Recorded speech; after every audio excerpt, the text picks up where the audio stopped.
मित्रों नमस्कार। Political idea के आज के अंक में आप सभी दर्शकों का स्वागत है। बिहार की राजनीति उफान पर है। हम देख रहे हैं कि विगत कुछ दिनों से बिहार में जो छात्र आंदोलन चल रहा है उसकी गर्माहट से हर राजनीतिक दल के पास उसकी ताप कहीं ना कहीं पहुंच रही है। शुरुआत के दिनों में 18 दिसंबर से जब ये छात्रों का आंदोलन शुरू हुआ तो प्रशांत किशोर उसमें सबसे पहले आए और अपनी रोटी सेक कर गए।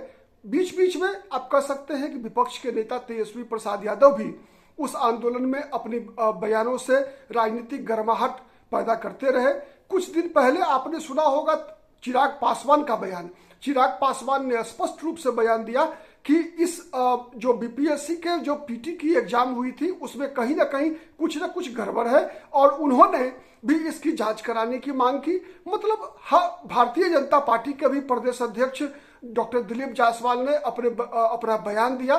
ठीक है, उन्होंने ये कहा कि आप सबूत लेकर आइए, हम इसकी जांच कराएंगे। उप मुख्यमंत्री सम्राट चौधरी का बयान भी लगभग ऐसा ही मिलता जुलता था। लेकिन एक राजनेता जो इस अभी की राजनीतिक गतिविधियों के परिदृश्य से बिहार का एक महत्वपूर्ण राजनेता जो विगत एक महीना से लगभग गायब है, ठीक है, उनकी तरफ उनकी बात मैं कर रहा हूं। आप सही समझ रहे हैं। वो विकासशील इंसान पार्टी के सुप्रीमो मुकेश सहनी, जिन्हें हम सन ऑफ मल्लाह के नाम से भी जानते हैं, मुकेश सहनी न जाने क्यों एक महीने से राजनीतिक परिदृश्य से गायब है। जब जब इस प्रकार की परिस्थितियां बनती है, कोई भी राजनेता लंबे समय तक अगर राजनीतिक परिदृश्य से गायब होता है, उसका ना कोई बयान आता है, ना कोई उसकी भूमिका होती है। इधर के दिनों में न केवल बीपीएससी के द्वारा जो बीपीएससी के विरोध में जो छात्रों का आंदोलन चल रहा है उस मुद्दे पर, बल्कि नीतीश कुमार की जो स्वास्थ्य है उसमें जो गिरावट है उस पर भी विभिन्न राजनीतिक दलों के नेताओं की बयानबाजी होती रही है। साथ ही आने वाले जो विधानसभा का चुनाव इसी वर्ष होना है अक्टूबर महीने में, उसके संदर्भ में भी सीटों के बंटवारे वगैरह के संदर्भ में भी जो है प्रतिदिन किसी न किसी राजनीतिक दल और उसके नेता का कुछ न कुछ बयान आ जाता है। लेकिन विकासशील इंसान पार्टी की तरफ से या विकासशील इंसान पार्टी के सुप्रीमो मुकेश सहनी की ओर से कोई भी किसी भी प्रकार की ना बयानबाजी हो रही है, ना कोई उनका कोई स्टैंड जो है बिहार की जनता को समझ में आ रहा है कि मुकेश सहनी आने वाले दिनों में करने क्या वाले हैं। मित्रों, सबसे पहली बात क्या है कि देखिए, मुकेश सहनी की राजनीतिक यात्रा का अगर हम विश्लेषण करते हैं तो पाते हैं कि उनके अंदर स्थिरता का अभाव है। ठीक है, मुकेश सहनी को अगर हम देखें तो लगातार 3-4 चुनावों के दौरान वो पूरी मजबूती से चुनाव लड़ रहे हैं, लेकिन उनको अपेक्षित परिणाम जो है अभी तक नहीं मिला है। केवल एक चुनाव 2020 का बिहार विधानसभा चुनाव था, जब वो भारतीय जनता पार्टी के साथ मिलकर विधानसभा का चुनाव लड़ रहे थे तो 4 विधायक उनके दल के जीत कर आए थे। लेकिन यह बात आपको ध्यान में रखनी चाहिए कि वो 4 जो विधायक चुनाव जीत कर आए थे वो मुकेश सहनी की पार्टी के सिंबल पे लड़े थे। मुकेश सहनी की पार्टी के कार्यकर्ता नहीं थे या मुकेश सहनी की पसंद के उम्मीदवार नहीं थे। वो चारों के चारों भारतीय जनता पार्टी के पुराने नेता थे, भारतीय जनता पार्टी के कार्यकर्ता थे। और जब भारतीय जनता पार्टी ने चाहा, उनकी पार्टी के चारों विधायकों को अपनी पार्टी में शामिल करा लिया और मुकेश सहनी के विधायकों की संख्या बिहार विधानसभा में 0 हो गई।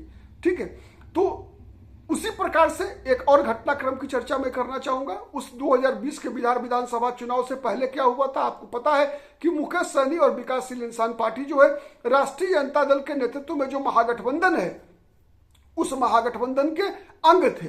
लेकिन ऐन चुनाव के मौके पर मुकेश सहनी ने तेजस्वी यादव के साथ या तेजस्वी यादव ने मुकेश सहनी के साथ छल किया, नहीं कह सकते, लेकिन उन दोनों का रास्ता अलग अलग हो गया। रास्ता क्यों अलग हो गया, इसके केंद्र में अगर देखेंगे तो मुझे लगता है मुकेश सहनी की अति महत्वाकांक्षा, ठीक है, अति महत्वाकांक्षा मतलब कि उन्हें एक बहुत बड़ी संख्या में सीटें चाहिए और चुनाव के बाद उनके डिप्टी सीएम बनाने की मांग रही थी। लेकिन जिसे तेजस्वी प्रसाद यादव ने उस मांग को मानने से इनकार कर दिया, तो मुकेश सहनी ने यह बयान देते हुए संवाददाता सम्मेलन से बाहर आ गए कि तेजस्वी यादव ने हमारे पीठ में छुरा भोंका है। लेकिन 20 के विधानसभा चुनाव के बाद देखिए, बीजेपी के सहयोग से जीत कर आए 4 विधायक उनके, लेकिन बीजेपी ने उनको विधान परिषद में भेजा, मंत्री भी बनाया अपने कोटे से, लेकिन कुछ ही दिनों के बाद वो बीजेपी को भी आंख दिखाने लगे। उत्तर प्रदेश के विधानसभा चुनाव के दौरान अपने उम्मीदवारों को खड़ा कर दिया और भारतीय जनता पार्टी के खिलाफ अनाप शनाप बयानबाजियां उनकी होती रही। अंततः परिणाम क्या हुआ कि भारतीय जनता पार्टी के कहने पर नीतीश कुमार ने उन्हें अपने मंत्रिमंडल से भी चलता कर दिया।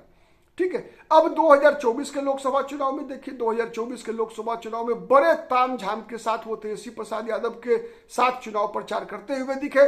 चुनाव प्रचार के दौरान बड़े बड़े दावे किए जा रहे थे, लेकिन जब परिणाम आया तो 3 सीट उनको लड़ने को मिला था, तीनों सीट पर उनकी भारी पराजय हुई।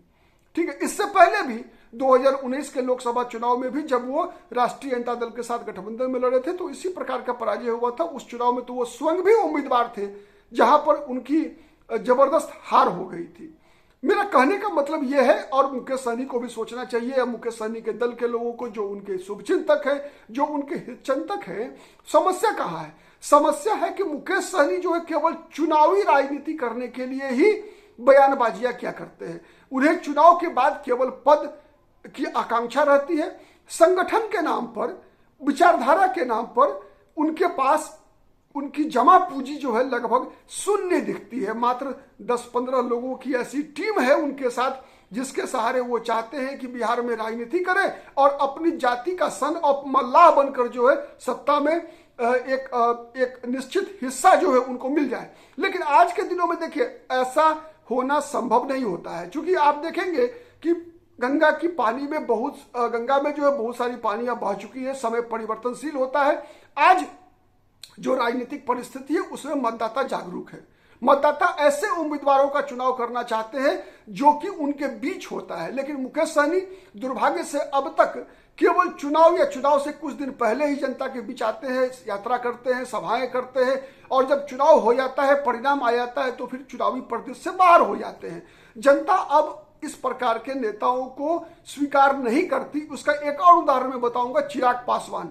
चिराग पासवान भी लगभग इसी प्रकार की राजनीति करते आ रहे हैं, लेकिन चूंकि उनका गठबंधन और उनका जातीय वोट बैंक जो है एक तरह से उनके साथ इतनी मजबूती से खड़ा है जिसका नुकसान उनको नहीं होता। लेकिन याद कर लीजिए, जब गठबंधन की राजनीति से बाहर जाकर चिराग पासवान अपने बलबूते पर विधानसभा चुनाव लड़ रहे थे, 2020 के विधानसभा चुनाव में क्या हुआ?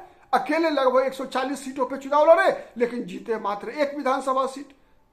मूल कारण यही है कि अब आज के दौर में राजनीति में अगर हम देखते हैं, अगर बिहार की राजनीति को भी अगर, तो वही प्रत्याशी उम्मीदवार चुनाव जीत पाता है, वही दल बेहतर प्रदर्शन कर पाता है जो 24/7 जनता के बीच होती है। केवल अपनी जाति के मतदाताओं को जातिगत भावना को भड़काकर चुनाव परिणाम को अपने पक्ष में कर लेना थोड़ा मुश्किल होता जा रहा है। ठीक है, जब ये काम लालू प्रसाद यादव नहीं कर पा रहे हैं तो फिर निश्चित रूप से, मैं इसलिए लालू प्रसाद यादव का नाम ले रहा हूं चूंकि लालू प्रसाद यादव जिस जाति से आते हैं उसकी आबादी बिहार में जितने भी जातियां हैं उसमें सबसे अधिक है। 14% आबादी है यादवों की। लेकिन फिर भी केवल यादववाद के सहारे, केवल यादव मुस्लिम कॉम्बिनेशन के सहारे लालू प्रसाद यादव चुनाव में कोई बहुत बड़ा करिश्मा करने में अब तक असफल रहे हैं 2005 के बाद से। ठीक है, तो इसीलिए मुकेश सहनी को भी, अगर मुकेश सहनी बिहार की राजनीति में अपना एक बेहतर स्थान बनाना चाहते हैं तो यह बात सही है कि सहनी समाज के लोग मुकेश सहनी के साथ हैं, उनकी सहानुभूति मुकेश सहनी के साथ है। लेकिन मुकेश सहनी को चुनाव जीतने के लिए समाज के अन्य वर्गों को भी अपने साथ जोड़ना होगा, एक अम्ब्रेला बनाना होगा, जिस अम्ब्रेला के तहत सहनी तो उस आंदोलन के, उस नाव के खेवनहार होंगे, लेकिन उस नाव पर, मुकेश सहनी के नाव पर समाज के अन्य वर्गों को भी स्थान जब तक नहीं मिलेगा। और उससे भी बड़ी बात है कि ऐसे कुछ लोग मुकेश सहनी की राजनीतिक टीम में निश्चित रूप से होने चाहिए जो राजनीति को समझते हो, जो केवल चुनाव को, चुनावी राजनीति में विधायक सांसद बनने की प्रत्याशा से अगर राजनीति करेंगे अगर, तो फिर मुझे लगता है चुनाव में जनता भी इतनी बेवकूफ नहीं है। जनता ऐसे उम्मीदवारों को अब नकार देती है। इतिहास गवाह है, इस विगत चुनाव में भी ऐसे कई उम्मीदवार जो केवल चुनाव के दौरान अपनी उपस्थिति दर्ज कराने के लिए किसी न किसी पार्टी के टिकट पर चुनाव लड़े, उनकी चुनाव में क्या दशा हुई ये कहने बताने की आवश्यकता नहीं है। ठीक है, ये बताने की आवश्यकता नहीं है कि दल बदलुओं के सहारे ऐसा सोच लेना कि नहीं चुनाव आएगा तो विभिन्न दल से जिनको टिकट नहीं मिलेगा उनको हम चुनाव में टिकट देकर उन्हें चुनाव जितवा लेंगे और अपनी विधानसभा या लोकसभा में सदस्यों की संख्या हम बना लेंगे या बढ़ा लेंगे। ऐसा कल्पना करना भी मुश्किल है। इसके सबसे प्रत्यक्ष गवाह मुकेश सहनी की पार्टी ही है। इस बार भी मुकेश सहनी ने जिन 3 उम्मीदवारों को टिकट दिया था वो तीनों के तीनों अन्य दल से आए हुए उम्मीदवार थे, जिनकी उनके दल के साथ उनकी उन व्यक्तियों की पहचान नहीं थी। इसी कारण से उन तीनों उम्मीदवारों को भारी पराजय का सामना करना पड़ा। यही हुआ था 2019 में भी। 2019 के चुनाव में भी मुकेश सहनी को गठबंधन में 4 सीटें मिली थी लड़ने के लिए। एक तो स्वयं थे, लेकिन 3 उम्मीदवार जो और थे वो तीनों भी किसी दूसरे दल से आए हुए ऐसे उम्मीदवार थे जो चुनाव के समय ही अपना दल बदला था, अपना विचार बदला था। इसीलिए जनता ने उनको स्वीकार नहीं किया। तो निष्कर्ष यही है कि मुकेश सहनी अगर बिहार में जमकर राजनीति करना चाहते हैं तो जमकर उनको जनता के बीच रहना होगा, जनता के मुद्दों पर संघर्ष करना होगा, जनता का आशीर्वाद उनको एक तरह से कह सकते हैं अर्जित करना होगा। आशीर्वाद जनता वैसे ही नहीं देती है, उसके लिए जनता की सेवा करनी होगी। इसी के साथ आज की बात हम समाप्त करते हैं। गुड नाइट, शुभ रात्रि, जय हिंद, जय भारत, नमस्कार।